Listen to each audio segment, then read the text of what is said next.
Connaissez-vous le transhumanisme cérébral?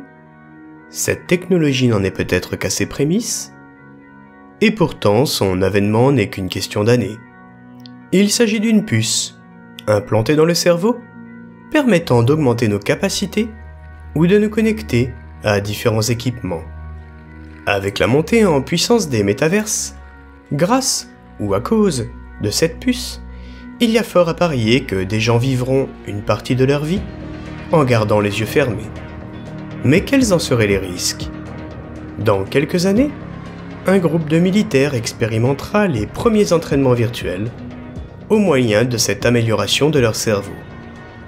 Un entraînement qui repoussera leurs limites bien au-delà de l'extrême. Bienvenue dans le labyrinthe de Satan, partie 1.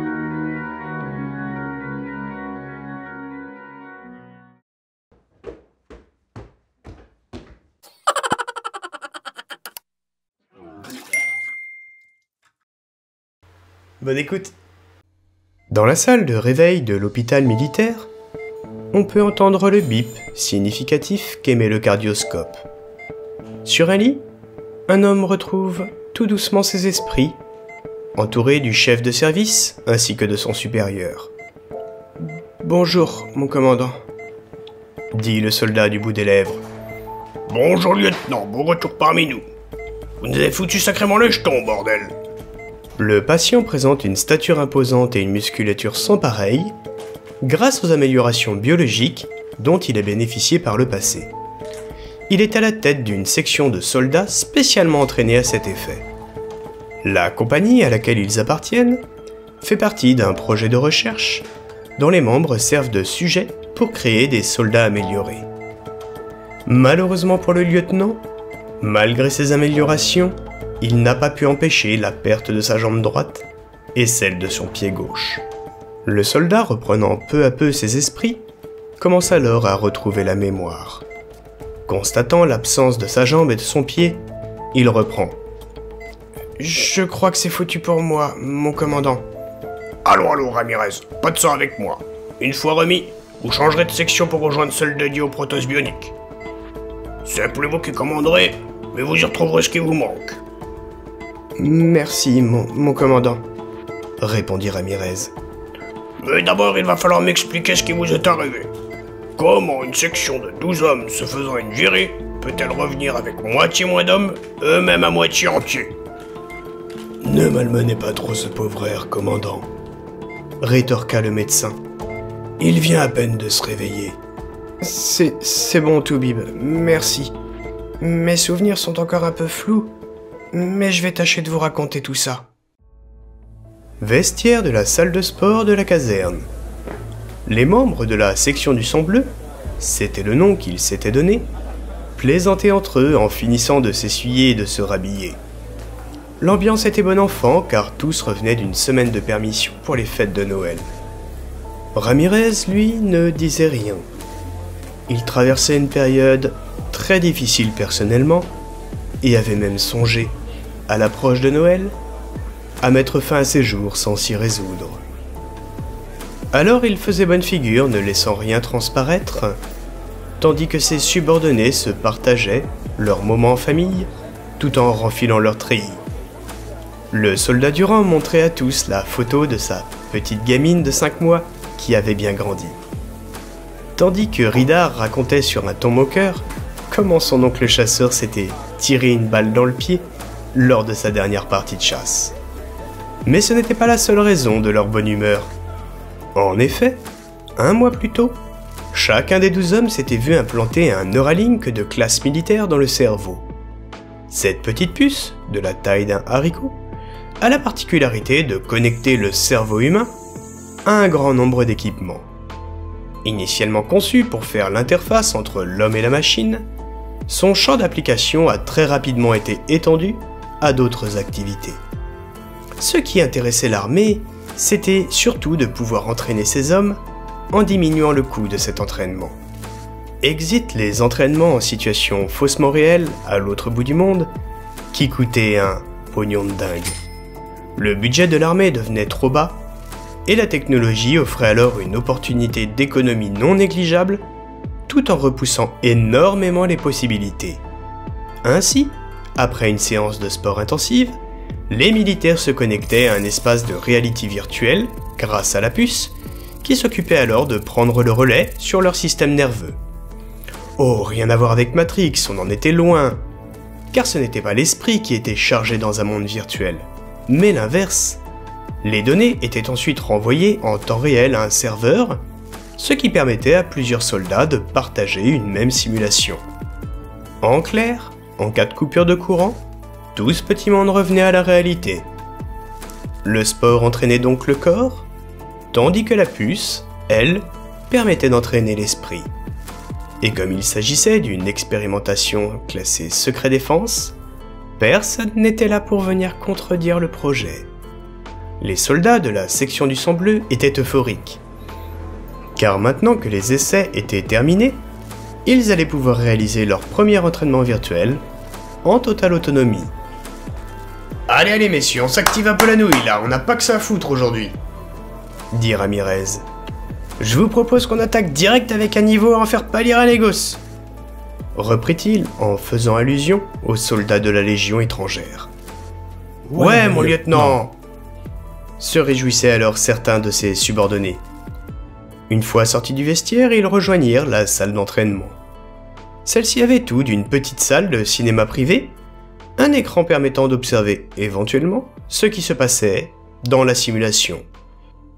Chaque soldat s'installa alors sur le siège de son choix et ajusta son dossier. Une fois que tout le monde fut prêt, le lieutenant Ramirez lança la simulation en appuyant sur une télécommande avant de fermer les yeux à son tour. Vous avez choisi le labyrinthe de Satan, fit une voix tandis que la simulation était en train de se charger. Nombre de participants, 12. Section, sang bleu. Adaptation des paramètres de la simulation. Une fois dans la simulation, les soldats se trouvaient dans un environnement particulièrement réaliste. La puce Neuralink leur donnait l'impression d'y être pour de vrai. Elle déroutait alors ce qui avait trait à leurs 5 sens et à leurs mouvements volontaires. Pour sortir de l'espace de simulation, il leur suffisait de prononcer leur numéro de matricule, suivi du mot extraction. « Nom d'un chien !» s'exclama l'un des soldats. « C'est quoi ce délire ?» En effet, cela a de quoi surprendre, fit Ramirez. L'IA ayant généré la simulation semblait avoir réutilisé les souvenirs d'un entraînement en montagne qui avait eu lieu quelques semaines plus tôt pour créer le décor. Tout y était, de leur équipement jusqu'à la gravure de Ridar, que ce dernier avait taillé au couteau dans l'écorce d'un arbre près de leur campement. À ceci près que le ciel suggérait davantage un hiver nucléaire qu'un beau séjour en montagne. Vu qu'on connaît le terrain, on risque d'avoir rapidement terminé, surenchérit Durand. Ne criez pas victoire trop vite, Durand, dit Ramirez. Ce n'est qu'un décor basé sur nos souvenirs. Pour le reste, nous allons être mis à l'épreuve sévèrement. Intelligence, appela-t-il. Donne-nous les règles du niveau. Il s'agit d'une mission d'évacuation. Dit la voix numérique. Distance, 76 km. Pour réussir cet entraînement, vous devez trouver la sortie. Ne pas mourir de façon brutale ou de faim. Hein? Quoi? Dit l'un des soldats, ce qui interrompit l'énoncé des règles. Putain, bordel, la ferme, Marchaud! Le reprit Ridar. Fallait suivre lors des essais. La simulation fait que le temps s'écoule différemment ici. Si on manque de vivre, on ressentira la faim. 2 heures en simulation peuvent nous sembler durer 1 semaine. Soudain, un bruit se fit entendre. Des loups. Beaucoup de loups. Et ils étaient proches. Sauf que ceci ne faisait pas partie des souvenirs des soldats. Un autre cri se fit également entendre au loin. L'entraînement venait bien de commencer. La suite, dans le labyrinthe de Satan, partie 2.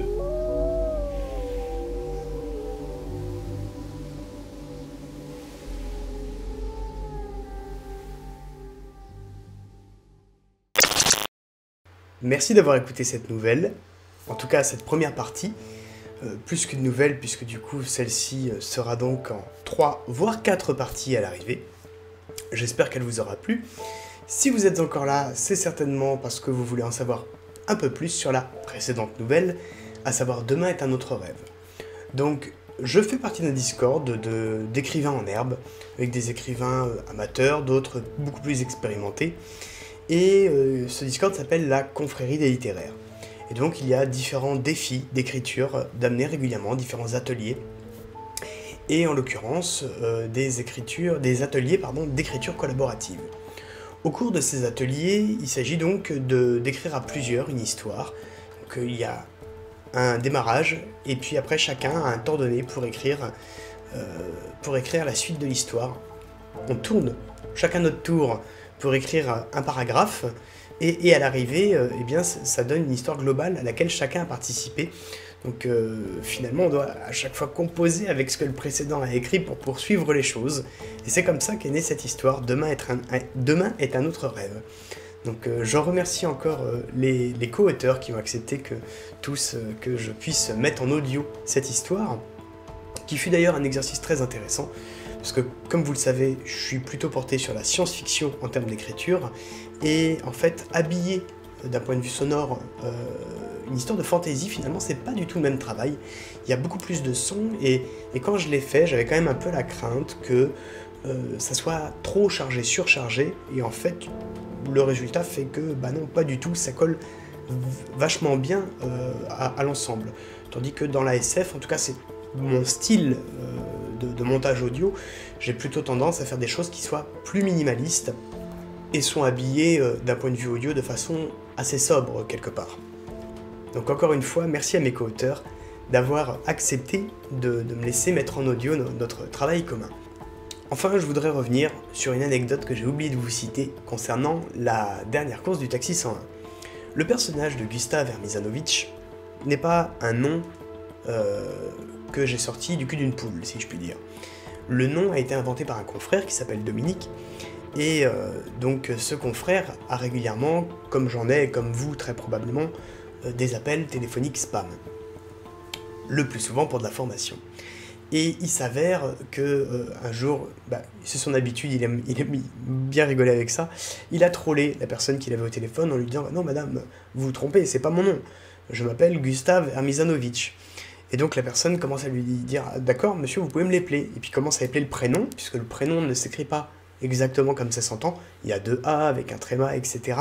Et il a commencé à lui dérouler toute une scène autour de Gustav Hermizanovic et à la troller jusqu'au bout. Et à la fin, quand il lui a demandé l'adresse, il lui a sorti une adresse à Los Angeles qui s'est clôturée de la part de celle qui l'appelait, par un raccrochage au nez.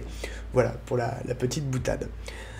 Enfin, concernant ce personnage, parce que plusieurs ont espéré que celui-ci revienne, du coup il reviendra. Il reviendra dans une prochaine histoire.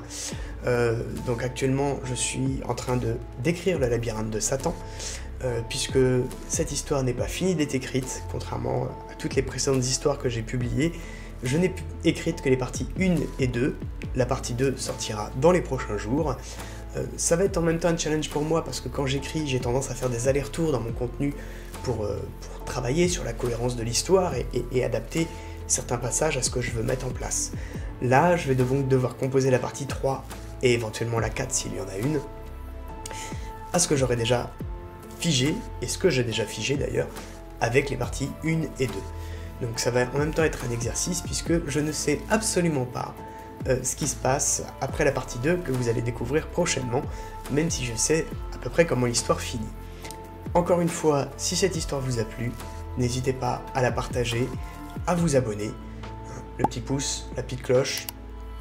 Vous remarquerez également, hop là, ici, quelques réseaux sociaux où je suis présent, donc depuis peu je commence à être plus présent sur Instagram où je donne des conseils d'auteur, ma façon de vivre ce travail d'écriture, et où j'annonce aussi quand une nouvelle audio sort, et puis hop là, dans ce sens-là, sur Twitch, où sur Twitch je vais de temps en temps faire des lives où on papote en même temps que je fais le montage audio d'une de mes nouvelles. C'est ce que nous avons fait l'autre soir avec quelques copains qui sont venus me rejoindre sur le Twitch pour pouvoir causer de tout et de rien, tandis que j'étais en train de monter la partie 2 du labyrinthe de Satan.